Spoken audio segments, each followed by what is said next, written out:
One challenge in learning any subject is that we don't always know all the lingo. Today, we're going to take a look at the terms that will come up when you're learning about and doing college writing assignments. Let's get started. To begin, we have the writing process. Whether we do it in one night or spread it out over several days, weeks, or months, all writing involves a process. First, we have to plan, also known as pre-writing. There are a bunch of pre-writing techniques that you can try out, like listing, brainstorming, cubing, questioning, and mapping. There are also a number of things that need to happen during the planning stage: finding a topic, narrowing the topic, conducting any research, outlining, or putting things in order. The more time you spend planning, the easier it will be to actually write the thing. Drafting or writing is when we take whatever we have, notes, outlines, quotes, etc., and put it into sentence, paragraph, and essay form. The drafting part is not always or necessarily linear, meaning very rarely do we sit down and write a draft from start to finish without making any changes as we go. For example, I don't know about you, but when Word puts those squiggly lines under something I wrote, I cannot rest until I've either fixed it or told Word to ignore it because I know better. So, at many points while writing a draft, we may wade into revision territory. Revision is not the same as proofreading. When we revise, we are looking at the big picture. Is it unified? This means that it has one point and sticks to it. Checking for coherence means we're making sure it makes sense and that it follows a logical order and progression. Development indicates that there is sufficient proof and details to fully explore the thesis. Once all those are addressed, it's time to proofread or check for surface errors. In every aspect of revision and proofreading, your biggest help will come with allowing time after writing and before revising, and with using other people to help you catch issues. We all need help. Let's go back to basics for a minute. We always think that we know some of these simple terms, but you'd be surprised at how quickly people forget what an essay is when asked to write one on a test. So, a paragraph is a collection of related sentences that develop one main idea. An essay is a collection of related paragraphs that develop one main idea. An introduction is the first paragraph of an essay, and the final sentence should be a clear thesis statement, which is the main idea of the essay and predicts the contents of the body.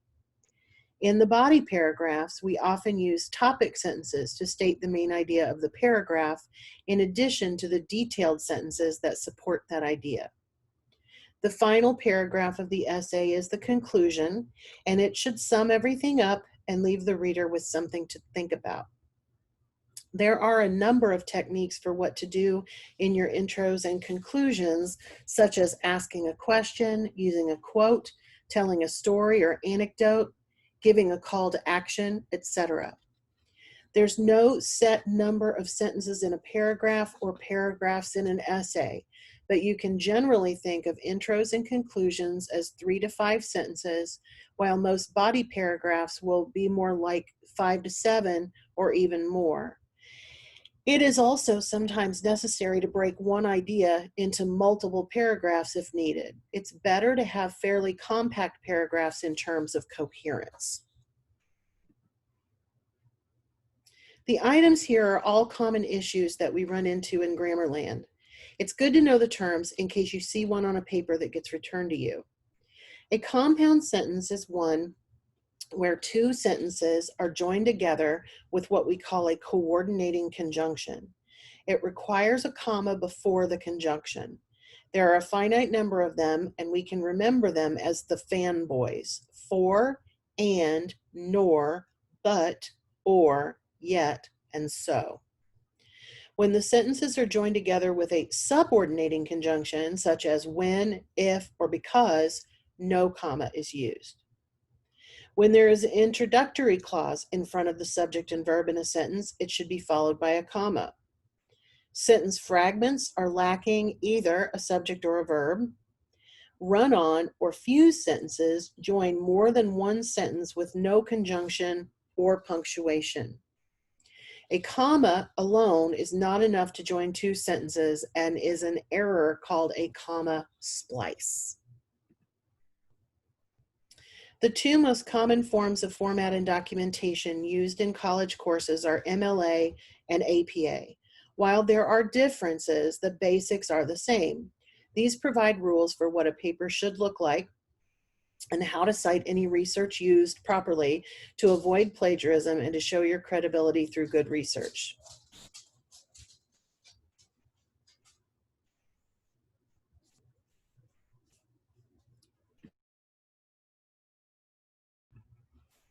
It would be nearly impossible to just remember all the rules for any documentation style, especially since they are often revised.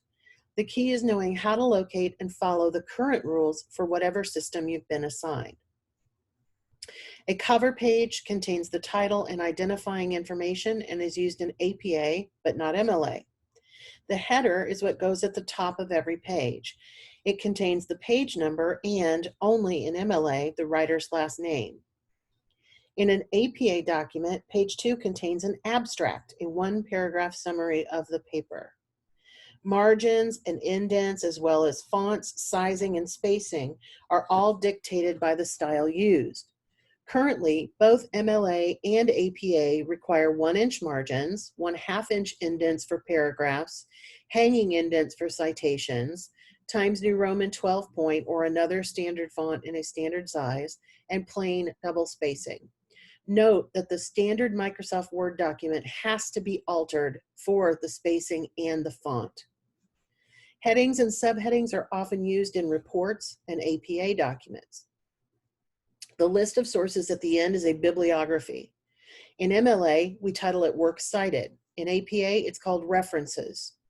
Unless directed otherwise, the only sources that go on these pages are also cited or referred to in the essay itself. In-text citations are in parentheses and vary by style. Both MLA and APA use authors or titles depending on what comes first in the bibliography. APA then includes the year, while MLA prefers page numbers. It is essential that you review how to do in-text citations often.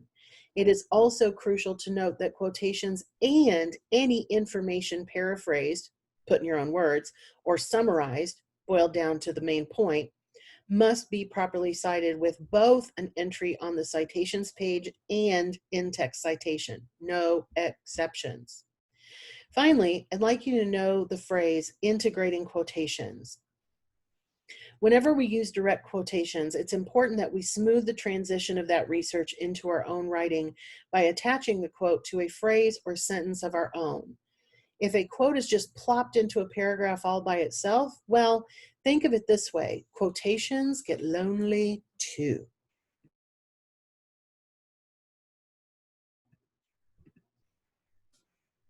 The American Library Association defines information literacy as a set of abilities requiring individuals to recognize when information is needed and have the ability to locate, evaluate, and use effectively the needed information. To be information literate, then, one needs skills not only in research, but in critical thinking. In the modern world, most of our research will be done in front of a computer screen while using a web browser like Chrome, Safari, or Firefox. However, the kinds of information we can access using the World Wide Web are not all created equal. Before we can judge the reliability of a source, it's important that we understand what that source actually is. In the old days, this was fairly easy. If I went to the library and pulled a book off the shelf, I knew I was looking at a book. If I went to a newsstand or picked up a newspaper in a convenience store, I knew what I was buying. If I read an article in a magazine while waiting in the doctor's office, I could recognize that I'm holding a popular magazine with glossy photos and advertisements in my hands. Now, though, when I read all of these things online, it's much easier to forget what kind of source I am reading. With that in mind, let's put some definitions together for the huge variety of sources I'm likely to find. Let's start with the actual internet. Websites really run the gamut. Some are tied to really reliable sources of information, but many are not. Anyone can pay to post information on the internet. That does not mean the information is wrong, but it does mean we need to know what we are reading. Websites are composed of web pages, and every web page will have a new URL or web address in the bar at the top of our browser. When we are citing information obtained from the web, we have to have individual citations for every web page, not just the overall website itself. Speaking of the URL or web address, you can tell some things about the nature of the website by the extension at the end of the address. .com is a commercial website. .edu means an educational institution has posted the information. .gov indicates that the owner of the website is an agency within the US government. .org addresses belong to organizations that are designated as nonprofits. There are others, but these are the most common extensions you'll see. Knowing the extension does not automatically indicate that the information is true or false, but it can give us some insight into who is paying for the information to be published online, and that will help us determine the authority and potential biases of the source. Traditionally published sources generally come in the form of books, anthologies, a book which collects individual pieces, and articles. Articles can be news-oriented, but they can also be for entertainment, for persuasion, or for information.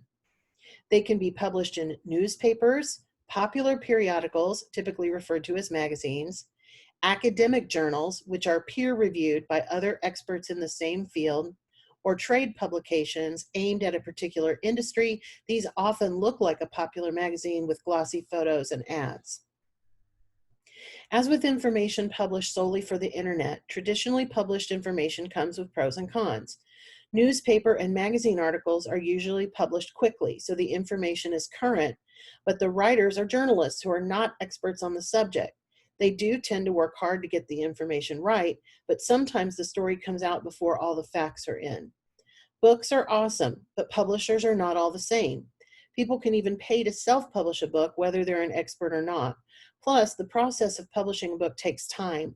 So books published now were likely written a year or two before, so they're not always the most current. When writing for academic purposes, using peer-reviewed academic journals is ideal, but they are written by experts, often at a really advanced level, so they are not always accessible to non-experts in that field. The long and short of it is that in order to be information literate, we have to be critical readers and thinkers. We have to know what we have in front of us and determine the reliability ourselves. All sources will have pros and cons. Bias, for example, is not even an automatic reason to dismiss a source. Anything written by a human will have bias because all people do, but we can still use that information and trust it as long as we've really done our homework. The key is to obtain multiple sources and verify information and credibility.